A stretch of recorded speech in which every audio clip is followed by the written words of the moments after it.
Julio Jiménez, Julio Coco es mi invitado de esta noche. Julio, te preguntaba, a la oposición a veces le cuesta traducir lo popular. Tú que vienes de un sector popular, ¿crees que en esta oportunidad ha logrado penetrar el mensaje en los sectores populares? Bueno, lo que pasa es que a veces no se entiende cuál es la conexión necesaria. Y te pongo un ejemplo. Las elecciones del año pasado hubo muchas personas de los sectores populares que votaron por Enrique Capriles.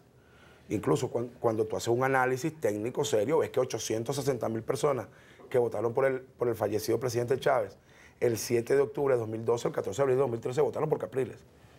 Eso no se traduce automáticamente en que hay una vinculación, porque aquí hay el fenómeno del voto castigo, el fenómeno de la economía del voto, y también hay muchísimo descontento que tiene una expresión en los candidatos unitarios. Por lo menos, yo me ha tocado votar varias veces por candidatos que no son de mi agrado. ¿Por qué? Porque necesito expresar mi voto de descontento. Eso es una parte. Por otra parte, veo que la inversión de recursos humanos, la inversión de ideas y la inversión de recursos financieros para la acción política, creo que la oposición no ha sido lo suficientemente asertiva al momento de decidir esas cosas. Por ejemplo, sin ánimo de generar una polémica, pero uno veía cómo las campañas electorales en el este caraqueño eran dispendiosas y no veías campaña electoral en Antímano, por ejemplo, que es donde tú necesitas aumentar tu población electoral, donde necesitas llevar un mensaje.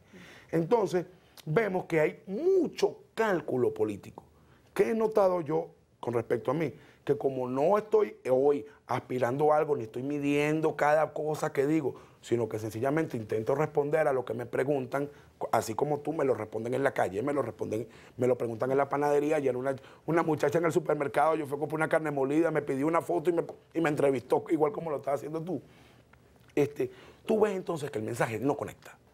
¿Por qué no conecta? No conecta porque este cliché que nos vendió el gobierno de que la oposición es una clase media con ciertas características y la base popular de ellos tiene ciertas características, fue comprado y asumido por muchos opositores de base y algunos de sus dirigentes, que se sienten como en un círculo de confort de que, bueno, soy oposición, soy profesional, soy distinto, y terminan no entendiendo que el problema que se debe plantear en la base venezolana no es si yo soy clase media o tú eres clase alta o clase baja. El problema es que tenemos situaciones complejas, difíciles que afrontar en conjunto, como la delincuencia.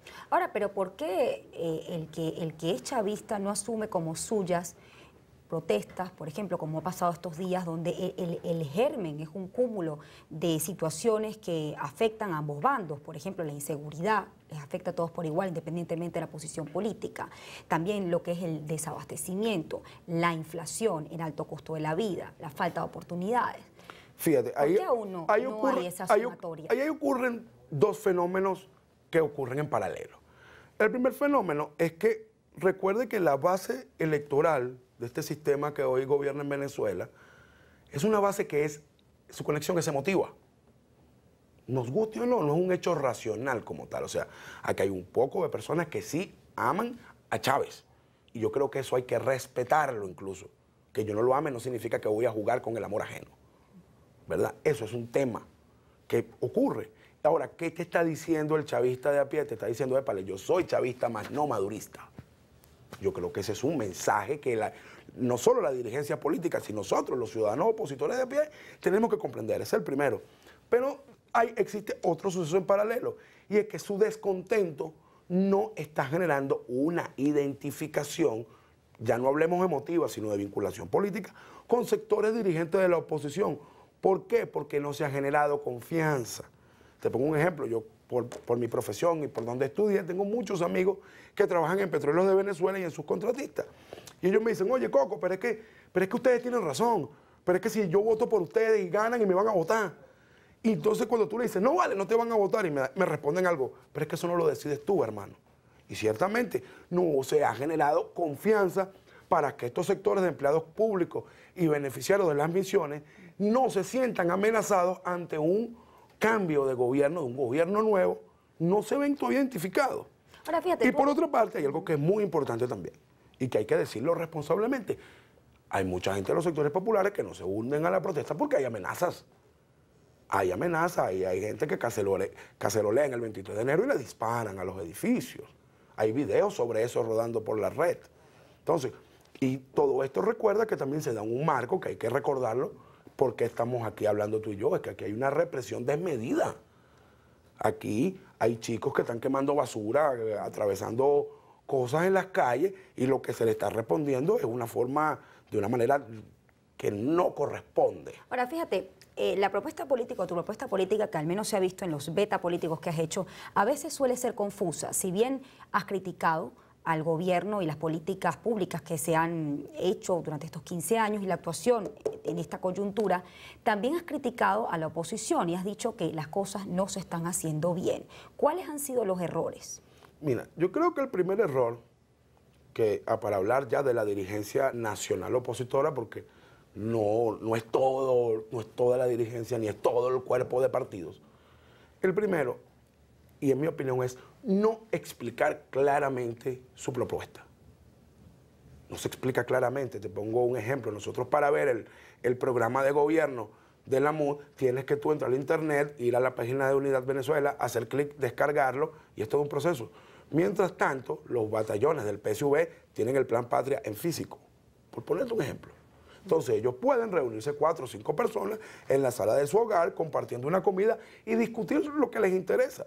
El ciudadano opositor no tiene esas herramientas a la mano, y entonces cuando tú lo reduces al hecho internet, te pierdes a toda esa Venezuela profunda que no tiene conectividad. Te pongo, ese es un ejemplo. El segundo ejemplo, que lo que se hace mal, es que yo lo voy a decir aquí con sinceridad. O sea, si tú tienes un equipo que tiene 15 años sin clasificar, tú cambias el manager. Entonces, esta forma de hacer política que nos dejó el presidente Chávez, donde yo soy candidato eterno y jefe eterno máximo, se reprodujo en organizaciones de oposición. Hay un conjunto de secretarios generales de partido que no convocan sus elecciones internas, donde boicotean los liderazgos ascendentes. Tú ves que hay personas que son diputados, son candidatos a alcalde, son candidatos a gobernador. Entonces, tú ves entonces que el activismo que viene generándose, los nuevos dirigentes, se encuentran boicoteados.